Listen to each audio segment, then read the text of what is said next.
আসসালামু আলাইকুম। সো আজকে আমি আপনাদেরকে যে গাড়িটা দেখাচ্ছি এটা হলো করোলা ক্রস 2025 মডেল অ্যান্ড 25 অর 24 এটা কিভাবে বুঝবেন আগের তুলনা সেটা একটু বোঝাই দিচ্ছি। তো প্রিভিয়াস যে মডেলটা ছিল আমাদের 2021 থেকে 23 পর্যন্ত, যেটার চেসিস কোড ছিল কিন্তু ZVG11 চেসিস। তো ওই গাড়িটাতে সামনে যে লোগোটা ছিল এটা ব্লু শেপ ছিল। তো ব্লু শেড থাকার কারণে ওইটা বুঝতে পারতেন আপনারা, যেটা আগের চেসিস। আর এটাতে সম্পূর্ণ ব্ল্যাক এসছে, এটা ZVG13 চেসিস থেকে ব্ল্যাক এসছে। তো এটা হলো 2025 মডেল অ্যান্ড এটা টু টোন। তো টু টোন আপনারা বিষয়টা কিভাবে বুঝবেন সেটা একটু দেখাই দিচ্ছি।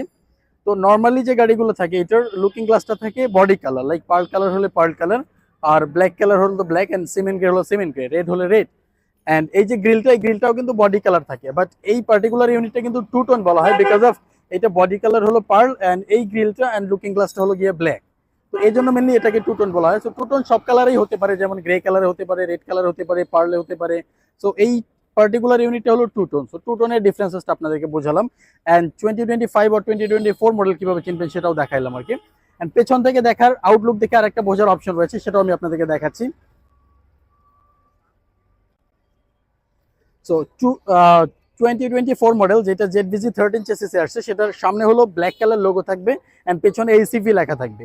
তো এই দুইটা সাইন যদি আপনারা আউটলুক থেকে দেখেন তাহলে বুঝতে পারবেন যে আসলে এটা নতুন শেপের গাড়ি, দ্যাট মিনস ZVG13 চেসিসের। তো এটাই ছিল আজকের ভিডিও। ধন্যবাদ সবাইকে, আল্লাহ হাফেজ।